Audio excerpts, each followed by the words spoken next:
Welcome back to How Soccer Explains Leadership. Thanks again for being a part of this conversation that we get to have. I'm Phil Dark, your host, and with me is my brother, my teammate, Paul Jobson. And Paul, are you excited about today? Oh man, I really am excited about our guest today. It's a blast from the past for me because it reconnects my youth days of someone I used to watch as a coach, or he was a coach. I was just a kid. So yeah, I'm excited to jump in here. Another great guest that has an amazing career that we all can learn a lot from. And so yeah, I'm stoked, man. Yeah, so that guest is Keith Tozer. Keith does have quite an illustrious career. You know, we've been fortunate to be able to interview some pretty amazing people on this show, and Keith is no exception to that. Keith, we're going to get into all the bio that he's got, but you know, I just want to see how you doing, Keith. I'm doing great, thank you. And Paul, don't tell me you were 3 years old when you came to that Atlanta Attack game. No, I was a little older. Probably let's say 12. Let's say okay. 12. I feel better then. Okay. I'm doing great. I'm happy to be on the show, and I love leadership. I'm glad we're going to talk about that. It's a big part of my life, so I'm looking forward to it. Well, fantastic. Well, you know, we always like to just start with briefly sharing your story. Now, like I said, you have an extensive career, and it's some of the things that you can say that nobody else will. One of the things you can say that nobody else in the world can say. You were the first pick of the MISL draft. That is something that one person in the world can say. That's pretty cool. But to be able to play indoor soccer in several Hall of Fames, all-time winningest coach in North America, but how indoor soccer, that is indoor soccer history, over 700 wins, U.S. futsal national team, you know, the coach, and you're doing all kinds of stuff. But how can you just share your story, and, you know, including how you developed your passion for soccer, for coaching, for leadership, as you just did. And now you're the commissioner of the MASL, Major Arena Soccer League. And how did all that come about? Yeah, I kind of fell into soccer, really. Like any typical young male in our country, I played baseball, hockey, football. I ran track. I think I played all the sports other than basketball, but we did play pickup basketball. My brother Tom came home with a soccer ball one day, and I think I was like a freshman in high school, maybe going into high school. We started kicking around, and it was pretty cool because it was something that, you know, we could play 1v1 or train on our own. I went off of the high school team. Quick flash forward, I was the leading goal scorer for all 4 years of my high school. In my junior year of high school, a guy named Francisco Marcos, who's a very famous soccer guy here in the United States and in Portugal, he asked me to go to a U.S. tournament, play for a U.S. team. I went to Oneonta. We played at Hartwick College, USA, Scotland, England, France. I fell in love with the town. I tried to go to Hartwick College. I couldn't, but Oneonta State, which is really right across the street, they wanted me to go. So I ended up in Oneonta. Halfway through my senior year, I was getting ready to get drafted in the NASL. I got a call from Keith Von Aaron, who went to Hartwick across the street, and said, by the way, you were just picked number 1 in the MISL draft by Pete Rose and the Cincinnati Kids. And I was like, what the heck is the MISL? No one ever heard of it. And 3 weeks later, I'm in Cincinnati, meeting with Pete Rose and the other owners, signed a contract, left college, played that first year, went back to college, got my degree, and went back to indoor, and here I am.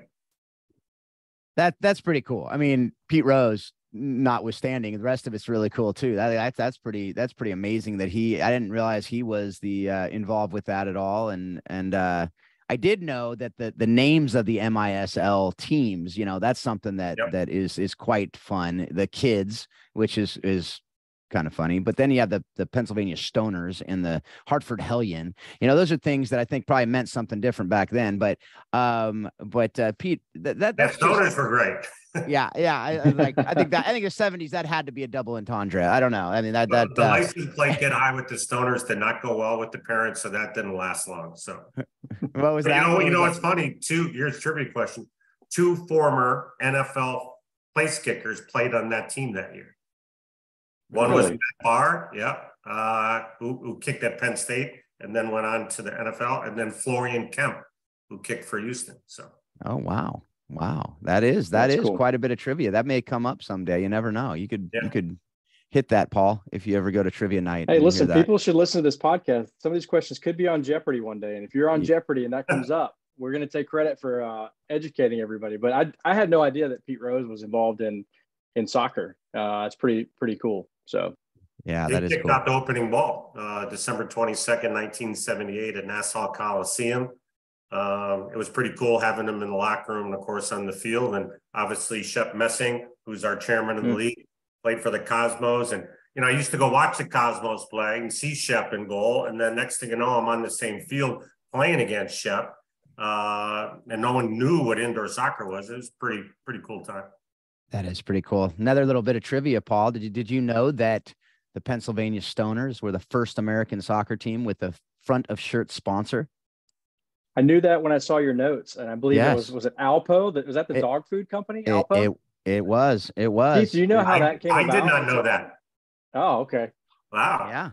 Yeah. So that's another little fun fact for you out there, folks. And the other fun fact I found is that Keith, you have a bobblehead doll that you can find on eBay right now. So folks, if you want a Keith Tozer bobblehead doll, you can go out and get it. I think one's there for about $20. So you can get that right now. It's pretty amazing. It's pretty amazing, all the things that you got going on, Keith. So that last one I just said might impress some of the younger ones more than anything else, is that bobblehead that you actually have one. Well, I had a friend who ran the Hyatt Regency here in Milwaukee, and he actually was going to buy 1,000 of them and put the Hyatt on top of my head. But I made the team put a hat on, so he couldn't do it. So that's why we have a hat. Yeah, I saw that. That was, I figured that had something to do with it. Yeah, but it did have, it didn't have quite as sweet of a mustache on it as you had back in the 70s. But that mustache you had that you were sporting back then was pretty amazing. I'm not going to lie. But are there any lessons that you have from indoor soccer, from futsal, that a player might not be able to learn from outdoor soccer? Or is it something that it's transitions and it's very similar? No, I'm a firm believer that futsal and indoor soccer are great development tools, games for the outdoor player. I am convinced of it. I've been trying to tell people in our country for the last 25 years. A month and a half ago, I'm in Lisbon. We're at their national training center, their outdoor, and what do they have there? They have a futsal stadium, a futsal court, futsal program, and obviously Portugal is in the top 10 in the world for football. I was in Clairefontaine in France at their national training center. What do they have? Futsal at their national training center. I was in AFA in Buenos Aires for Argentina. The same thing. What do they have? I was in La Rosa in Spain. What do they have? Futsal. And the list can go on. And we don't have it here. And meaning at the national training center, from top to bottom or bottom to top. But I'm a firm believer that the game of futsal and indoor soccer can be the game changer for the outdoor program in our country. Ask Anson Durant at North Carolina, the women, he feels the same, as well as many others. Yeah, Coach, I'm going to call you Coach throughout this podcast. It's probably just a natural thing. So if that's all right with you. That's fine. I've been called a lot of things, but I prefer Coach. I figure Coach isn't too bad. It's endearing for sure. But, I'm a firm believer in that as well. And I think I understand the benefits of that. Can you, maybe for those who aren't believers yet in that, can you explain a little bit why you have that firm belief that it's such a great developmental tool for the game overall as a whole? Well, all the best players in the world, they all have what in common? Great technique. Technical ability, yeah. So if you take the game of outdoor soccer and shrink it down and put it on a basketball court, it's obvious that a young player is going to touch the ball more. Take 2 8-year-olds, take them to a driving range, golf. One hits 10 balls every day. The other one hits 500 balls every day. Who's going to be better most of the time at the end of the month, at the end of the year? So the technical ability, if you look at the thought process, thinking ahead, all great players think ahead. They vision things happening. On a futsal court, you cannot get the ball, then think. It's too late. You got a defender on you. So on a basketball court, 94 by 54, a futsal court, 120 feet by 65 feet, you must think ahead. If not, you're going to be in trouble.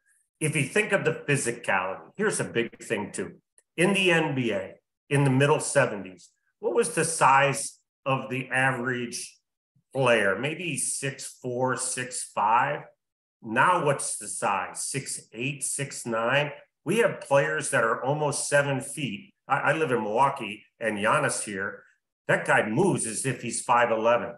Mm-hmm. So why? It's because they train on a small court, and the physicality, lateral, forward, diagonal, backwards, quickness, agility.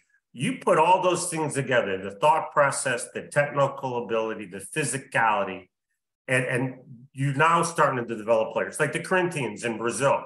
Their players play futsal 2 times a week. They play outdoor 4 times a week, and then they have matches on that other game. So they actually have put futsal into their program, and now Orlando in Major League Soccer is doing the same thing. So I'm a firm believer. Hey, by the way, what do we got to lose? Yeah. I mean, if the top 5 countries in the world are doing it, why shouldn't we do it? Totally agree. And I'm sold. I mentioned briefly that when I was in Atlanta, we were looking to start a league, and I was running a youth organization, and that was part of our philosophy. Was I wanted to get kids more touches, and I wanted to create a league, and I was a firm believer in that. I do believe that a futsal league has risen up in Atlanta. I mean, that was 20 something years ago, but a firm believer in that. And everything that you just said, I think it's great just to get that message out there. And as leaders in the sport, when we're looking for things to do when it rains, why don't you have access to a basketball court? And sometimes facilities are hard to find, but that's always a great alternative, is to get inside, get on a hard surface, get on a concrete pad, whatever it is. It's not like we have to have all these amazing fields all the time or whatnot. It gives you some alternatives to training as well that I find to be beneficial. I joke respectfully when I travel the world and say that the United States has more futsal courts than any other country in the world, because every elementary, junior high, high school, college, university not only have one gym, some have multiple gyms, 4, 6, 8, and 10. We have parking lots. If tennis courts that are underutilized can be used and everything. I got a trivia question for you. Well, not trivia question. Who do you think of the top 3 U.S. players right now on the national team? Pulisic, Adams, McKinney, maybe. Okay. Pulisic, you throw him in there? Top 5? That's what I said. Pulisic, Adams, McKinney. Yeah. Yep. Do you know the story with Christian Pulisic? Christian grew up with the indoor game. His father played for the Harrisburg Heat in the National Professional Soccer League. And when his father got the head coaching job with Detroit, they had 5 Brazilian players, Ricardinho, Everton, just to name a few. Christian would play futsal and indoor soccer 7, 8, 9, 10 years, when he was 10 in Detroit. So his game, a lot of it came because he played small-sided games, which is indoor and futsal. Yeah. That's great. And I can tell you on the some of the best players in our area, when you watch them play, you're like, man, they are just incredible with their technique. And then you find out they're on the, playing in the national pool for futsal, and they're really involved with the futsal. And it's like, it shouldn't be a secret. It shouldn't be something that's an exception to the rule. I agree. It should be absolutely something we're doing. Because a lot of kids will say, well, I play basketball because it makes my mental processing quicker. I'm quicker on the soccer field because I play basketball, which is true. But why not combine the two and say, let's play soccer and in a way that is similar to basketball in the mental processing, so you get the foot skills as well. So yeah, I totally agree. Yeah. And I want to we're going to dive further into futsal, indoor soccer, all those things. We kind of got ahead of ourselves because it's just extremely interesting, but I want to backtrack a little bit. And you're obviously extremely passionate about, when I asked you to tell us, convert the ones that aren't converted yet, you're very passionate about that, obviously. And it's been, I'm going to guess, kind of a life mission at some point with what you've been doing for the game over the years. But let's dig into it a little bit. Keith, can you tell us, like, why you do what you do. Do you have a personal why? Like what motivates you? What pushes you to do what you do on a daily basis? What's your personal why? Um, I used to love managing games. Well, I still do. I love coaching games, and that's a little bit different, managing and coaching. Mm-hmm. But my passion is teaching. I think if I was a teacher in elementary or junior high or high school, I'd rather take an F and D student and try to make them a B student than take an A student and just maintaining them. I really, really fell in love with teaching. Then I think my legacy was, how can I make good great? And when you see young people, young men and women, all of a sudden the light turns on and they see that all the work they've done, the sacrifice, the hard work, the long hours, that all of a sudden it pays off. That to me is worth anything else in life. I read some of your questions, and when I was climbing up that ladder, right, to become successful, like most of us do in business, sports, and in life, it was really about me at that time, right? I needed to get there. I needed to get better. I needed to do this. When I finally figured out it wasn't about me, it was about us, I became a much different coach, and I think a different person. And that really helped me kind of move the domino forward in a positive direction. So I love teaching. I love helping people see something that maybe they always wanted to get to, but couldn't get there. Yeah. Yeah. And I know that Paul and I are, we are similarly wired. That's something that I know really excites both of us, and at the core of what we do. And on the note of teaching, right? And you've started this motivational company, Teamwork Concepts. And one of the things I saw as I was researching for this was one of my favorite analogies as well, which is exactly the if you couldn't see that, if you're just listening to this, folks, he did the geese V formation. And so can you just teach that, share that? What is so powerful about that analogy? And why do you use it in your leadership training? Yeah, and I'm glad you said leadership training, because I'm not so much a motivational speaker, because motivational speakers kind of like cotton candy. You eat it, take a break for 5 minutes, and then you forget about it. I think when you go and speak to a group of people, you need to teach them tools, because they come home from a speech and they go, honey, I'm going to sell cars, I'm going to sell machines, I'm going to win games. And then Tuesday it doesn't happen. All of a sudden you lost your motivation. So what do you got? So why do I use the V formation? One is, and I talked to my 12-year-old daughter the other day, she's a volleyball player, and I use airline pilots, kind of like the same thing. The geese have a destination where they need to get to, right? A pilot has a destination where he needs to get the passengers to. Well, once your destination is thought of, then you got to figure out your flight plan. How are you going to get there, right? The geese will fly thousands of miles, and of course the front geese get tired. And what happens to the front geese? The front geese fall back, and then other ones move forward, and they fly in a V, because I don't think they got together hundreds of years ago and looked at the alphabet and let's do B or let's do D or Z. They figured just V would break the wind in order for them to fly much more efficient to get where they need to go. I love the analogy that people fall back and other people fall forward, because you must make people feel like they're part of the solution, and not always part of the problem.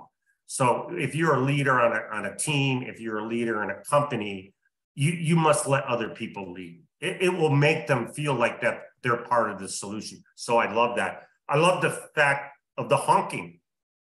The honking, what is that? That's communication, right? And it's proven that, yes, money can move, houses can move people, whatever can move people, but still today, telling someone, Philip, Paul, it's great you're on my team. You've done an awesome job. How's the family? Communication on a team, going to a destination, I think is extremely important. I don't know if you know this, but when one geese gets sick or gets hurt and falls to the ground, do you know how many geese follow? I'm going to guess all of them. A couple of them. two geese will come and stay with that geese until it passes away or it gets better. And then they try to find that flock or they find another flock. What's the analogy with people staying behind? Like if you're a sports team and the teammate's having a bad day, are you the kind of person that's just going to walk past them? If someone's having a bad day in the front office of a company, they feel sick, they're in a car accident, somebody in their family is ill. Are you going to stop by their desk and stay with them and make them feel like, it's okay, we'll get through this together? So I think if you take that analogy of the geese, the communication, the leadership, the falling back, the moving forward, I love it. And I use it sometimes when I do my talks. Yeah, it's definitely one that we've used as well. And I had learned stuff as I was researching this from the different applications that you brought out of it as well. And that last one is one of them too, is to have, a couple stay back, not all of them, because you still have that mission. You still got to move forward toward the goal. Yep. But you have those couple that to make sure. And it's not, I imagine at the time, it's not like they say at the beginning, hey, you guys are the two. It's just two go. And then the rest keep going, and they say, okay, they got it taken care of, and now we can go because they have it taken care of. And that goes to roles on teams. That goes to so many things. We could go on and on. We don't have time to go as deep as we want to on that geese V formation. We could take the entire time on that, but that's something that I love as well. So I'm glad that you use that too. Yeah, definitely. Thanks for sharing that in this podcast, and definitely encourage folks to go in and dig more into what you're doing. From a leadership training standpoint, there's some great stuff in there for sure. Coach, you had a great playing career. Give us, I'm sure there are a ton of moments you probably could look back on that were maybe defining moments, but pick one or two just defining moments as a player for us. And what impact did it have on you, and how did it kind of impact how you thought as a coach and as a leader? Yeah, I think when I turned pro, that was a big moment for me, because remember I said I didn't start playing soccer till I was 12, went to college when I was 17 or 18, turned pro when I was 21. It was kind of like a fast, movement forward. When I turned pro, I was like, wow, I never knew about pro soccer. I'm now playing pro. And then I decided I have to get good at this. And how can I get good at this? I wasn't a big time technical player. My skill set was probably my physicality. So my goal was I'm going to try to get as fit as I possibly can, and that would keep me to the forefront. And then I figured out that I'm not going to be the best player in this team, but if I could be one of the most popular players on this team, then maybe they might not get rid of me as easy. So every time there was personal appearances, I would raise my hand and said I would do it. So I started doing personal appearances in every team that I played for. A couple of times I was voted, again, not the best player, but the most popular player. And it wasn't an ego thing. It was just like, I don't want to get fired, but if I'm popular, then maybe, that might work. So, and through that, I met business people. And from that, I became a player coach, and then obviously into coaching. I always tell young players now in the Major Arena Soccer League and anywhere else is get into the community, give back, do the appearances, promote the game. And as we know, it's a lot about who you know as much as what you know. And if you can then filter that into the community, then you're going to be a better all-around person. So that's what I kind of did, and it kind of helped me out. Yeah, folks, go back and listen to that again, because there's a lot of great leadership pieces in there. Having worked in the office of a pro team and having to negotiate deals with the community, in the front office, we would fight for the players that were willing to do appearances, whether they were the best players or not. You needed people to go out into the community. But I think there's also a bigger lesson there of, what is your role within a team? And there's a lot of different roles, whether you're on the field or off the field. There are a lot of roles to fill.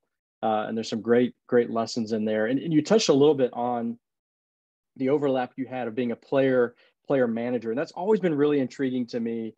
Of folks that have been able to do that. There are a number of, especially in the indoor league, I think you probably saw it maybe more than outdoor, but that overlap of that player manager. And how do you manage that? I remember being a young coach collegiately, right out of college, helping be an assistant, a little bit older than the players, maybe the same age as some of the players on the team.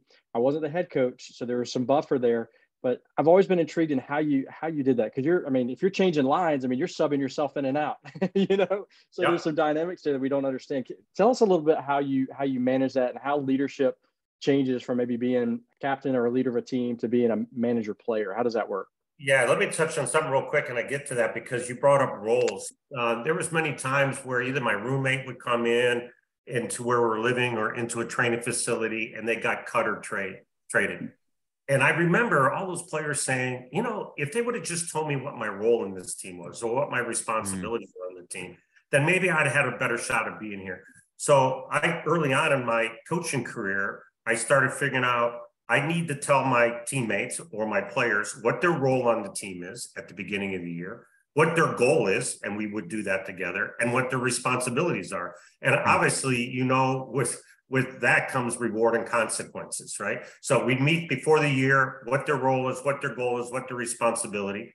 Halfway through the season, we'd meet again, and kind of like the geese, sometimes, like the geese or a pilot, turbulence comes, right? You got to change course. You got to go in a different direction. Halfway through the season, we say, okay, have you reached your goal? Do you know what your role is? What's your responsibility? And then at the end of the year, we would do that again. So when I became a player coach in Louisville, again, remember what I said, I needed to be the fittest guy in the team. I needed to lead by that way. I wasn't going to lead by scoring goals. I wasn't going to lead by saving goals. But if I could be the fittest or one of the fittest guys in the team, then I think I could set an example. I was fortunate enough to have Zoran Savic, who's assistant coach for Sporting KC now. I had Jimmy Cabrera, who went on with the outdoor national team. All three of us, we all had different qualities. We helped push each other to become fitter in different areas. That fitness helped me elevate our team in times that we needed it. Was it a tackle? Was it a hard run forward? Was it something like that? And then I started deciding that, transfer of a tendency from one generation to another. I was kind of like some of my older coaches. It was more my way than your way. And when we started figuring out it as our way, not my way. So early on as a player coach, concentrating on playing, but at the same time trying to figure out, okay, what is this coaching thing all about? Because I never knew I was going to be a coach. I went there because I have a business degree out of Oneonta State. And I figured I could play and also be in the front office and learn stuff. So when I get done playing, I have something to fall back on. That was my reason for becoming a player coach. Next thing you know, we were in the finals that first year. We lost, but we were in the finals. Next thing you know, we're in the finals the second year. We lost, but we're in the finals. Halfway through the third year, my agent calls me and says, hey, by the way, they just let go of the LA Lasers coach. Jerry Buss owns the team. You should go out for an interview. And I go, I'm 27 years old. There's no way. I just started coaching. Long story short, I flew out there. I interviewed with a bunch of other guys.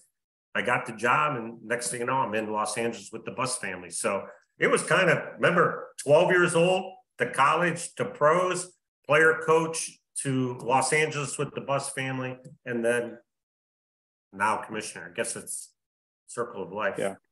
That's one of the fun things about this podcast is everybody's coaching journey is different. And I think that's important for young aspiring coaches to figure out there's not one way to get through that.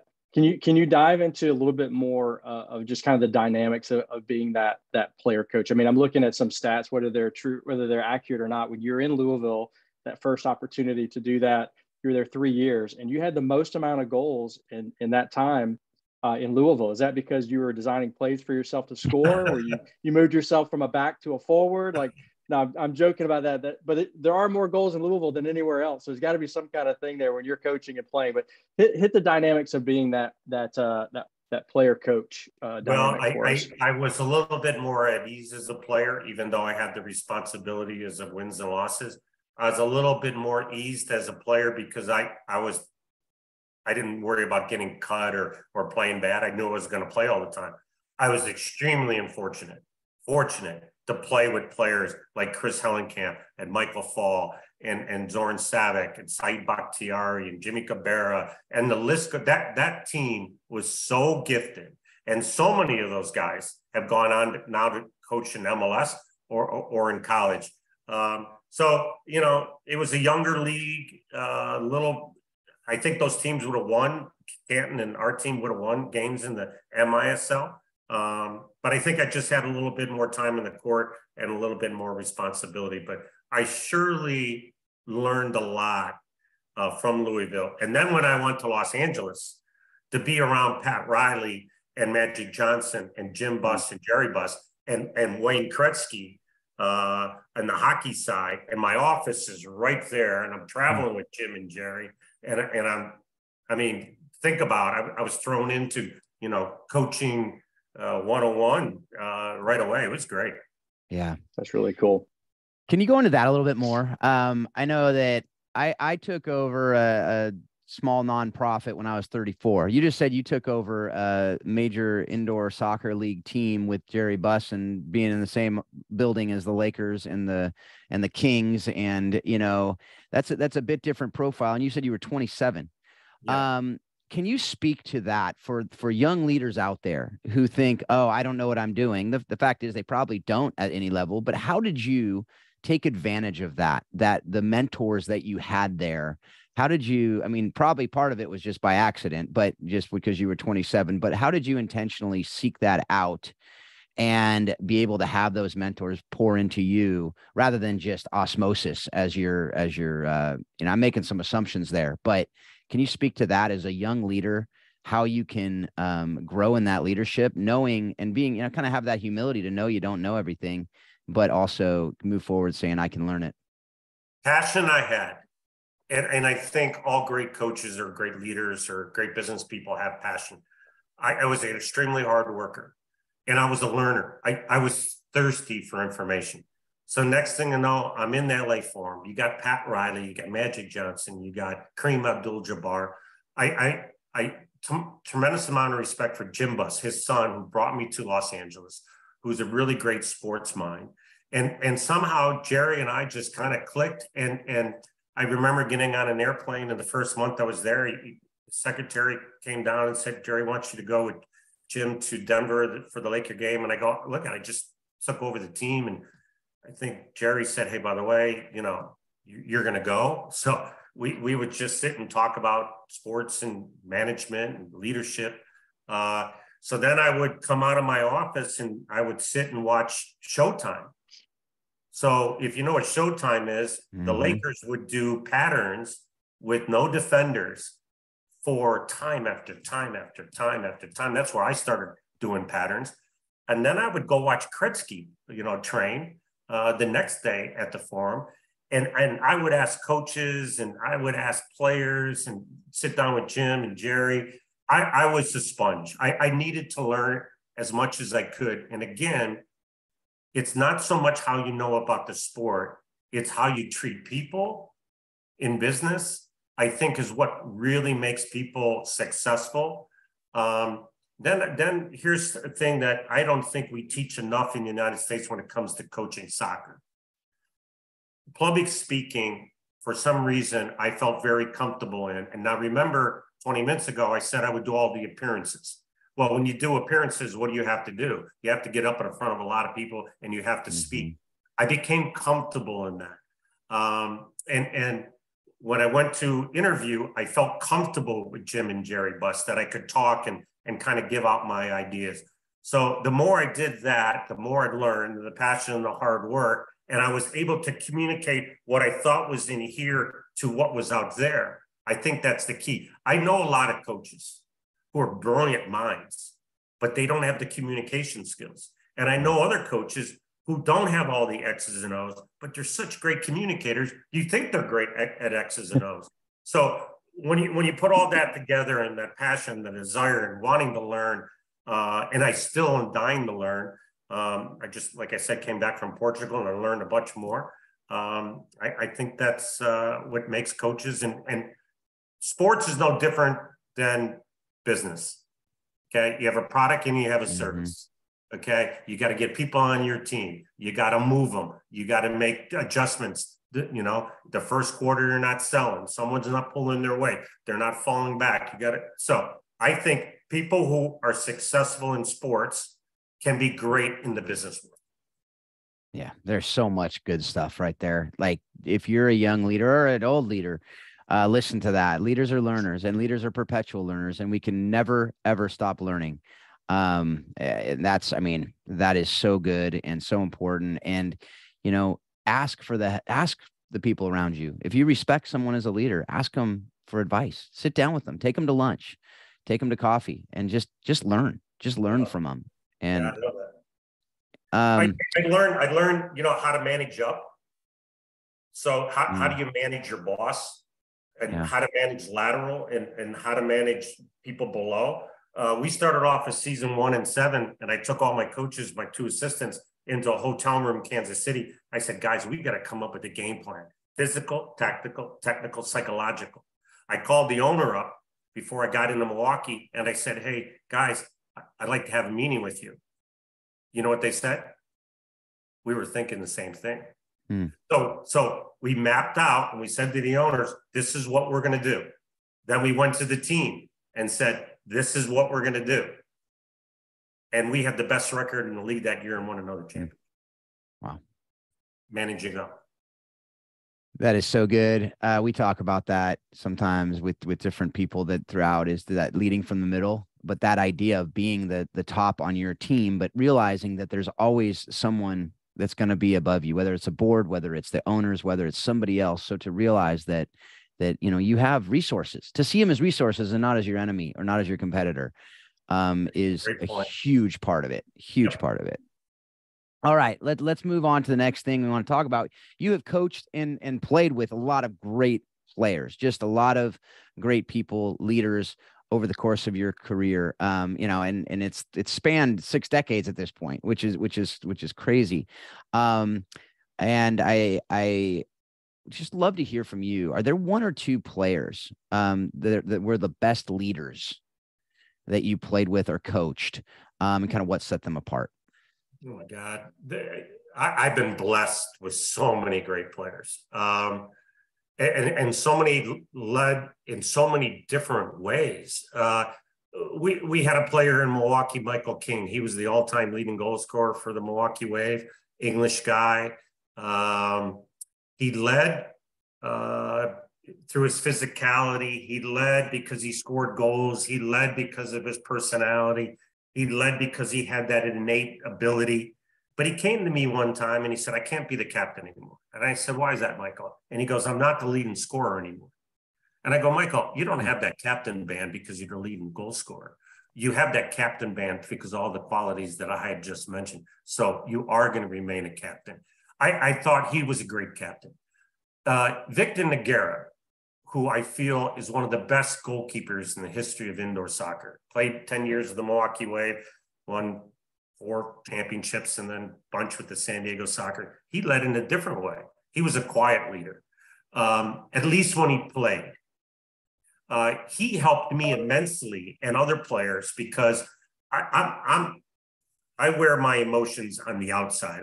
I come into a practice and I tell kids with my voice, look, I'm a teddy bear inside a grizzly bear outfit. Don't get scared of my voice. Okay, I bring passion, and that's my responsibility, right? As a leader. Victor, he gave me a bunch of books, and they were motivational books. They were like Zen books, and that wasn't part of my repertoire. And you know what? I got involved in that. Next thing you know, I started reading all these books, right? Phil Jackson's book, Pat Riley's book, Zen book, that book, Anthony Robbins I started pouring into. Victor helped me so much with that as a leader, and he did that with his teammates too. So there are so many different kinds of leaders. There is a quiet leader in Victor. There is a vocal leader in Michael King, and they still move players in a positive direction. Those are just 2 of many players that I had the utmost respect for because I had so many of them. But those are 2 that come to the forefront. Yeah, and the thing I love about that is that you talk about the different types of leadership, because so many people think of leadership as the person who's the loudest, who's out there, who's doing the motivational pep talk, whatever. There's so many different ways to lead, and I love that you touched on that. And I try to do that myself. I mean, you can't be predictable as a leader, right? Sometimes you got to be quiet. Sometimes it's not so much what it's what you say you got to be careful with, right? But you got to be quiet. And sometimes leadership is difficult. Sometimes you got to do the difficult thing, not demean anybody, okay? But sometimes you got to really, set the tone that, okay, this wasn't good enough, and what we're going to do, get to know the people, get to know their kids, their spouses. That's the picture. The X's and O's are important, but all that other stuff is what's really important. Once again, I love that, Coach. We hear this time and time again. At some point in a conversation with a great coach and a great leader, we hear at some point, hey, the X's and O's are important, but the most important thing is the people. So we'll go back and people will listen to that again. And that's just a common theme that, again, for all of us that are continuing to learn, that can't be said enough. It is so true.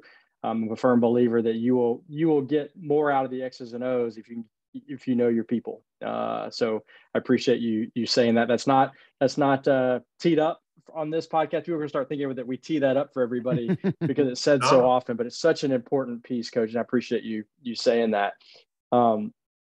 With that in mind, and the experience that you have, the people that you just mentioned, I'm sure you could go through probably 100 more that have influenced.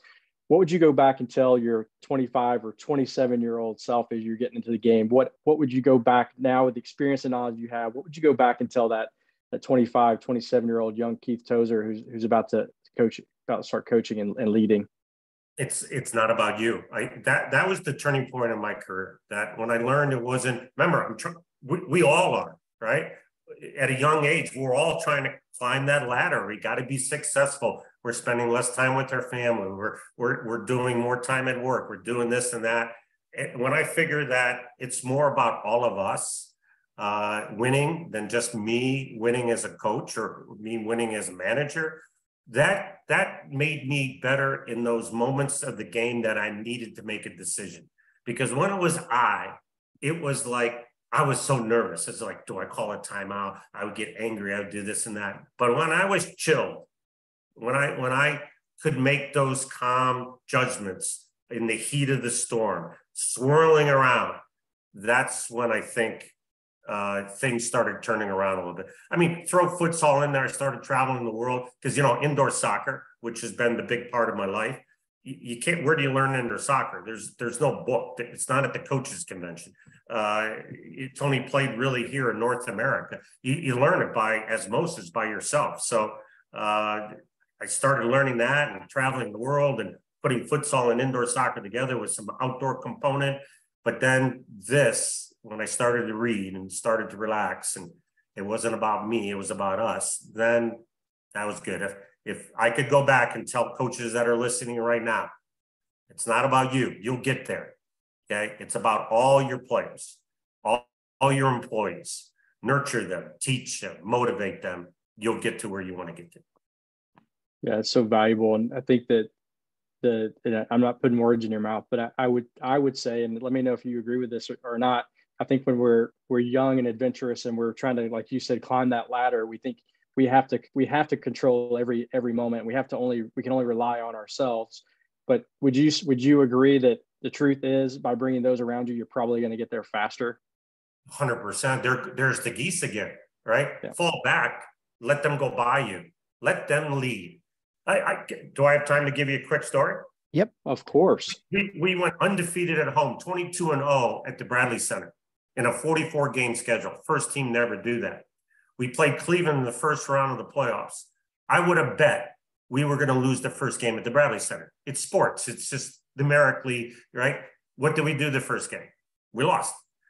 I thought as a coach and my coaching staff that it wasn't tactics. It was just, numbers. And so we didn't really make any adjustments. We won game 2. We went game 3 in Cleveland, got killed. I'm talking, we got killed, right? And we were like a college basketball team. We high pressured, we ran, we ran it out of orf and everything like that. Well, we got killed. The next day was going to be that final game. If Cleveland wins, they win the championship. I came down to the lobby, and you guys know what a shoot around is, and right in basketball, right, or soccer. Morning of the game, you go shoot around and everything. So there's 4 vans outside the hotel, and normally all the players try to fit in the 3 vans, and the coach staff stays in one. Not because they don't like us; that's just how it is. I came outside the hotel, and I told all the veterans to get into the van, my van. And when I went to get to the van, normally where the coaches or executives sit, they sit at the front. I got in the back of the van. So here I got 10 veterans: Michael King, Victor Nagura, Stevie Morse, Michael Richardson. I mean, big time players. I'm sitting in the back of the van, we pull out, and all of a sudden I go, hey guys, hypothetically, if Art, my assistant coach, and I don't show up tonight, how are we going to play? And I could just sense through the back of their head, they're like, is he okay? I mean, was he out drinking last night? And I said, no, guys, really, hypothetically, if we don't show up, how would you play? And all of a sudden, all these veterans said, Coach, we can't pressure Otto anymore. They're getting numerical advantage. Zoran Carrick, Hector Marinero, they're killing us. Let's drop back. And I said, okay, how far back? Midfield? Farther back? They said, let's go all the way to the yellow line. I said, great. So we had this great conversation. Remember the geese, right? Let other people lead. Here's veterans creating their own game plan. Well, when we get to the arena, what do you think all the other players did? I could see them walk over to the veterans, go, hey, did you guys get yelled at? Hey, what's going on? So on, right? So normally a practice the morning of the championship is really kind of like, to the T, right? Boom, boom, boom. You know what we did? We had a pickup game. I even brought the TV guys down and put them on a team. Why did I want to do that? I wanted to relax everybody. We had a pickup game for like 25 minutes. We came back to the hotel, got everybody in my room, explained what the game plan was. I went to each man. Do you understand the game plan? Yes. Do you believe in the game plan? Yes. What do you need to do now? Execute. I did that for all 16 players. But I found out that day, and I was young, that was their game plan. They needed to execute that game plan, right? And not because not showing that the coaching staff was wrong, but we used the information that they gave us. Long story short, Otto started coming up the field. First yellow line, they weren't there. Midfield line, they weren't there. Bar yellow line, we were there. We won that game, and we came back in front of 18,500, and we won another championship. I learned so much from that because I listened to the people that were actually playing how they want to do it. It was great. That's gold right there. Yeah. Love it. 100%. Yes. So if you ever have a story and you say, do we have time? The answer is yes. 100%. That's so good. That's so good. Now you're the commissioner of the MASL. All right. So, you've gone through, as you said, kind of the career. And I don't know if that's necessarily the circle of life for every coach, player. Paul, I don't think you're going to be the commissioner. Maybe you will. I don't know. Maybe that is the circle of life. Yeah, we'll see. You got never time. Say never. You're the super young guy on this podcast. So, right. You got tons of years ahead of you. But as a commissioner, what lessons learned directly from the game of soccer are you using? So that's what we talk about on this show, is using the game of soccer in your life and leadership, and particularly of different businesses. You said soccer is business. And as the commissioner of the league, what are you using that you learned directly from the game? Well, we're goal orientated. So our goal in the first year with JP and Shep was that we were going to take all the elements of the responsibility of the front office from A to Z, whatever those were, and we needed to get better 25% of those. I thought we did that. We talked about roles on the show, right? We all went after the commissioner's job together. Okay. 3 friends. JP became president of media. That was his bucket. Shep became chairman, business expansion. That was his bucket. Maybe I got the short list. I got the soccer side of it.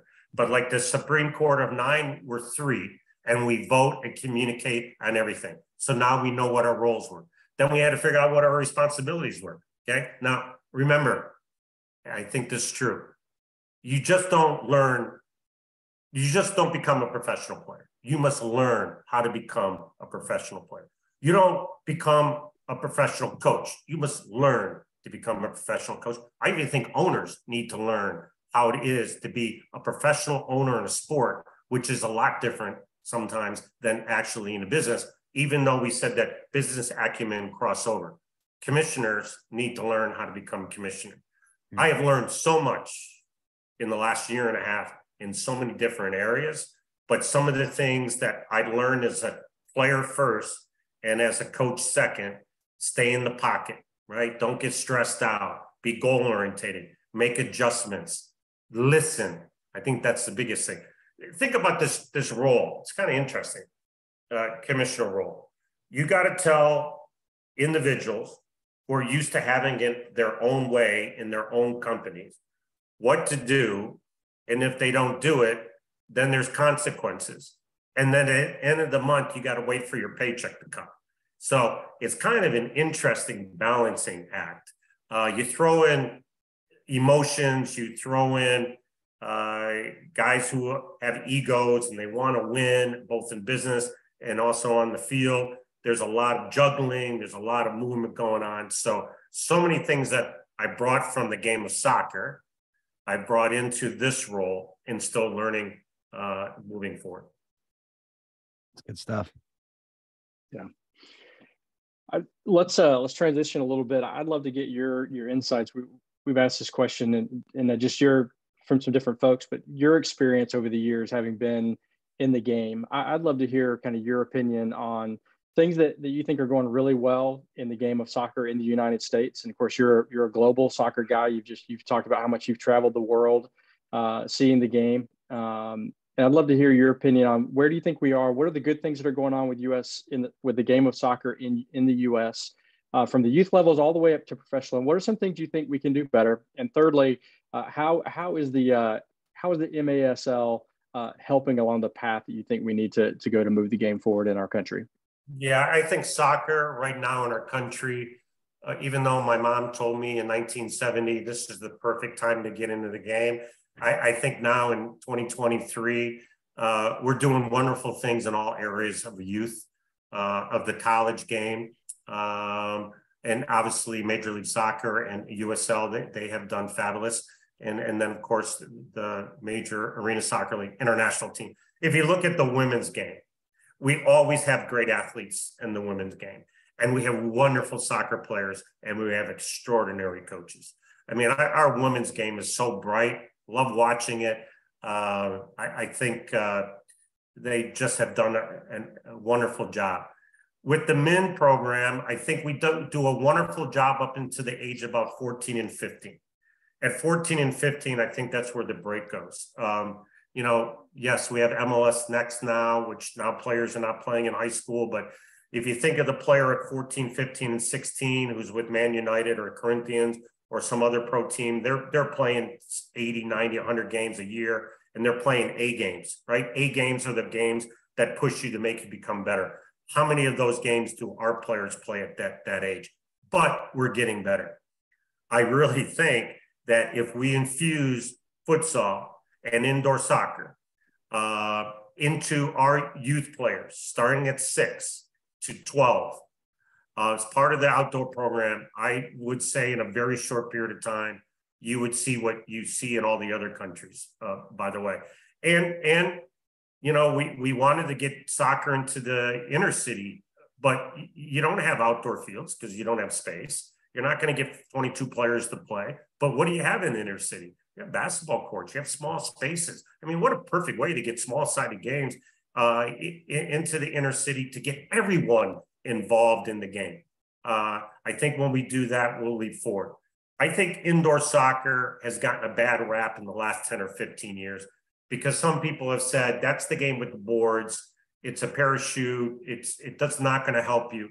It's all about coaching. Like when I would train our team, Phil, if you went to pass the ball and you missed them and it hit the board, I would blow the whistle and I then would say it's a kick in. And even though Paul got it back, the players get mad and go, what are you doing, coach? Paul got it back. I'm like, in outdoor soccer, that's a throw-in. In futsal, that's a kick in. Phil, if you want to pass the ball, get it to his feet. Now, at the ends, we're using the boards for scoring goals. That's different. You're trying to play balls off. So if you're coaching indoor soccer the correct way, it's developing. By the way, a lot of my ex-players or people I know in Major League Soccer, They all say, I wish our players would go play indoor soccer for 1 year. Why? Because it teaches them how to defend by yourself, teaches how to defend with a pair, and teaches them how to defend with the group. Then when you go back outdoor soccer, you're going to be a better player. So the first thing that Shep, JP, and I felt is that we needed to get indoor soccer back into the conversation of soccer here in North America. We went to the coaches convention 2 years ago. We were back at it this year. We're doing a college draft, which the league has never done. We did a player combine, first time ever in the MASL. We're talking to outdoor people. And, you know, I mean, JP and Shep, they're iconic, right? Everybody knows them. They brought some limelight to indoor soccer. Not to say that it wasn't there before, but having those two gentlemen, I really think people said, Shep Messing's back in indoor, JP's back in indoor. I think that really helps. So you put all that together. I think we've made some wonderful strides in 2 years. We're learning, we're moving, and we're very positive and very enthusiastic. Hope I answered your question.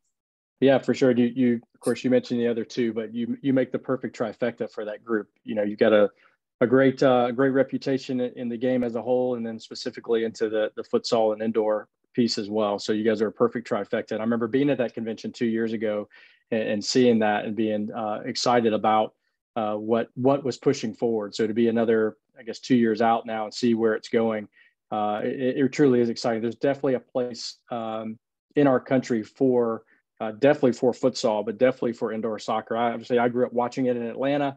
I have a lot of friends who played in the indoor professional leagues. It's just such a great sport. And even up north, the winter training and those indoor courts can be, like you said, teaching of defending and the physicality of the game.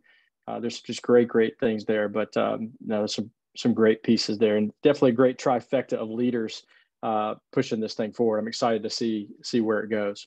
You know, you talked about, you know, where soccer is. We have so many wonderful young players in our league, the MASL, Stinson out at Empire. You know, you had Craig Child, who started for the national team, Ian Bennett in Milwaukee. I mean, there's so many players that are some great players and great coaches.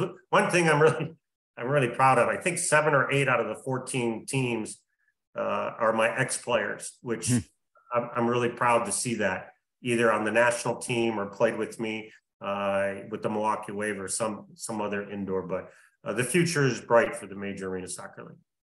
Yeah. And I think every coach out there right now should be listening to this interview and to be able to hear what you just talked about, the value that you said. I think I agree. I think indoor soccer has gotten a bad rap. I remember being a ball boy. I was talking to JP about this, being a ball boy for the California Surf back in the day. Yeah. And I don't know, like, did the NASL have an indoor league? I didn't. I was a little kid, but I was a ball boy and I loved watching those games at the Anaheim Convention Center, pulling up.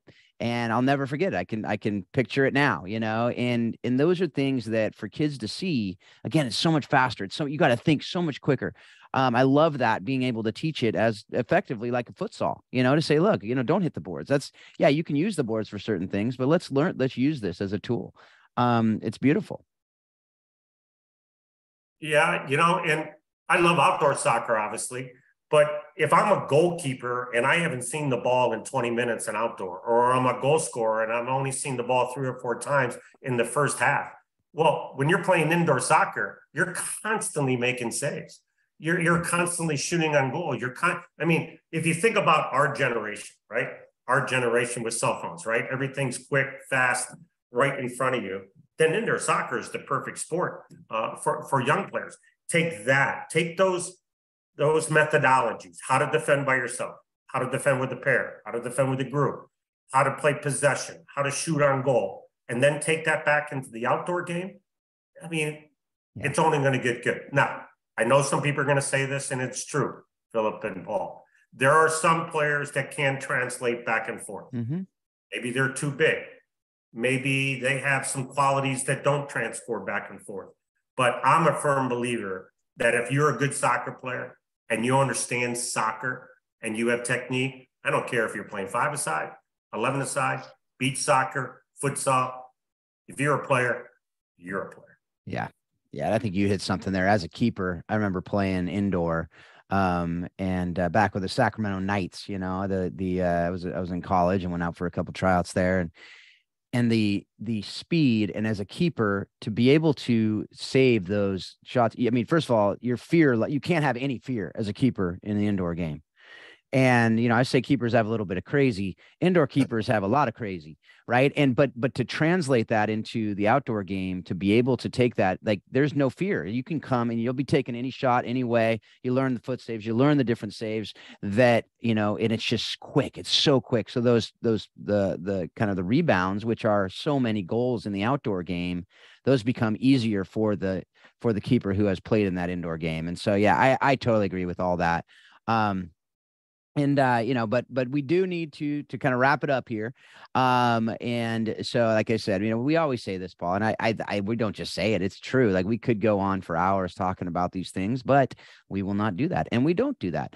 But we do ask a couple questions of all our guests, and the first question we love to hear from our guests on is, how have you used the lessons? We talk about how you use the lessons from the game in your role as commissioner, but we'd love to hear how you're using the lessons from the game, and how you have used the lessons from the game in your marriage, your parenting, and, you know, kind of the relationships outside the game.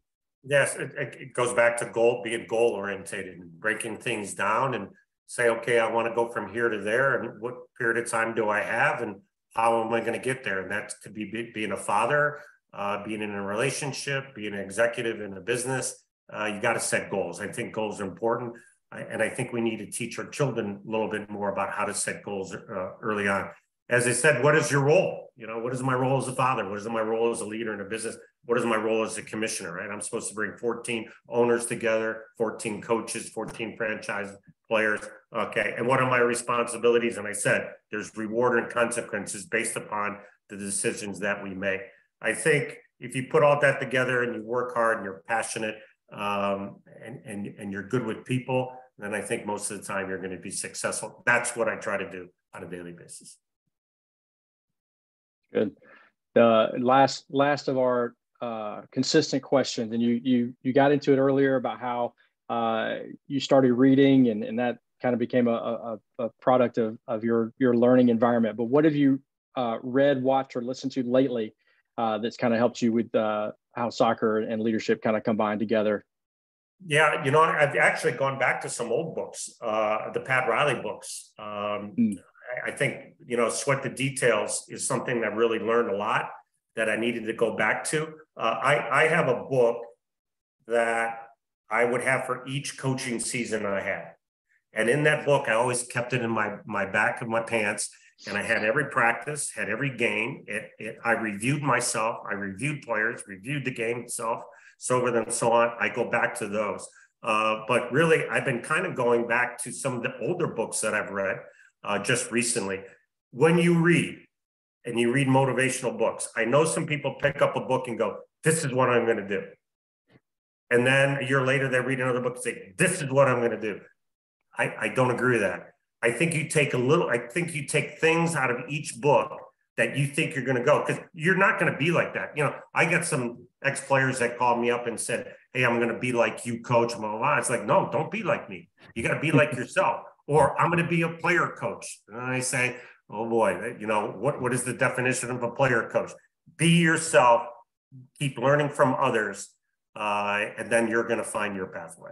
So, to answer your question, I've been going back to my library and going through some old stuff, even through my own manuals and how I made adjustments or how I felt about myself. It's been helping me a lot. That's great. I love the idea of, and I'm a big believer of it too, of reading from other people outside of your own sport. We can learn so much. You know, a mentor of mine put in front of me, Dan Gable, the great wrestler and great wrestling coach, had some great things about leadership and leading people, and just one example that, you know, but learning from other coaches. Before we head out of here, I got out of my seat a second ago because I wanted to pull. I've got 2 full decks of NPSL player cards. Wow. You can barely see them in here, but anyway, big fan of the indoor game. I don't even remember where I got these. I think somebody gave them to me, but 2 full decks of people that you probably know every single player in here, or have heard of them. I know them. Maybe 10. Coached them, yeah. Yeah, it seems like I've coached a lot of players. Can I give a shout out to sure. to our league. We got 2 divisions, 7 in each, 14 teams. You know, we have teams in Mexico, Chihuahua, Monterrey. We're all on Twitch. So we went from YouTube to Twitch. So if you're listening to the show, just go to majorarenasoccerleague.com, maslsoccer.com.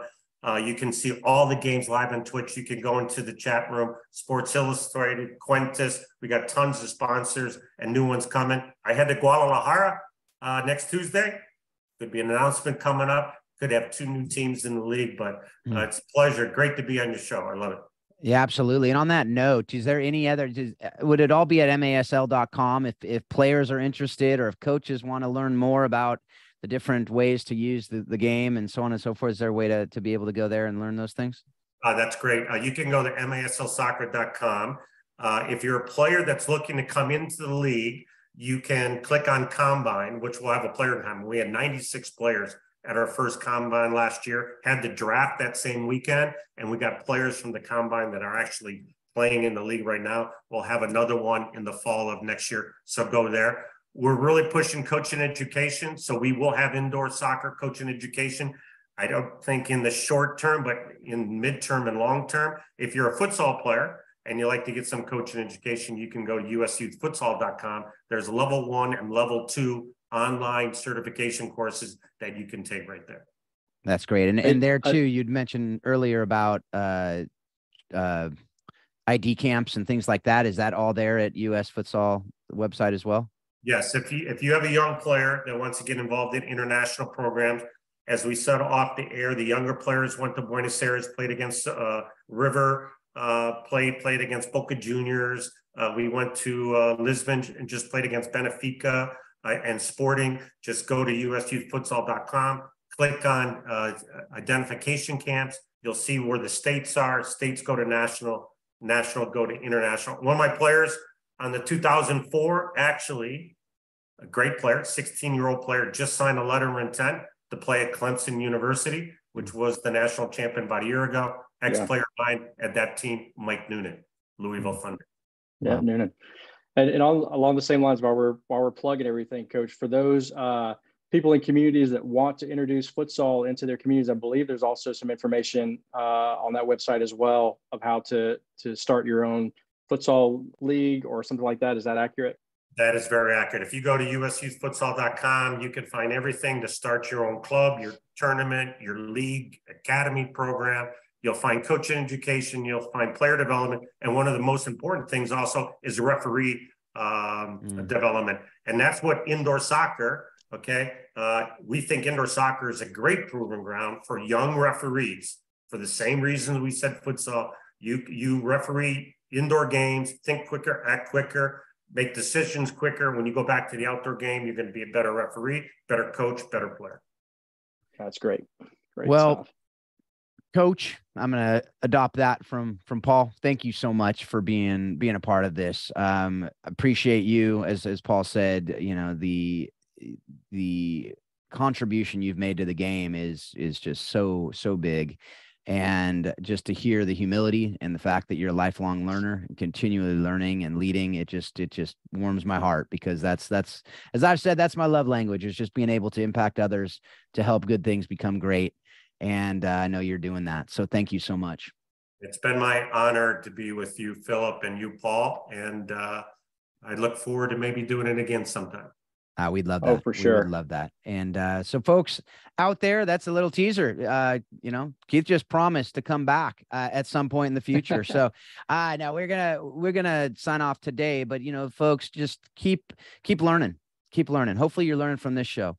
You can learn more about Warrior Way Soccer as well, warriorwaysoccer.com, to find out what Paul and Marcy are doing and to keep up with that. And if you want to join them on a trip or other things that they're doing, be part of one of their camps, you can go there and check all that out. Coachingthebiggergame.com. If you want to find out how to be part of that, you can go there to find out what myself and Christian DeVries are doing to help coaches develop in every area, starting with self-leadership. And, you know, most from this show, what we're hoping is you'll take it and it will help you be a better leader, a better parent, a better spouse, a better coach, better in all that you do. And that you continually remind yourself that soccer does explain life and leadership. Thanks a lot. Have a great couple weeks.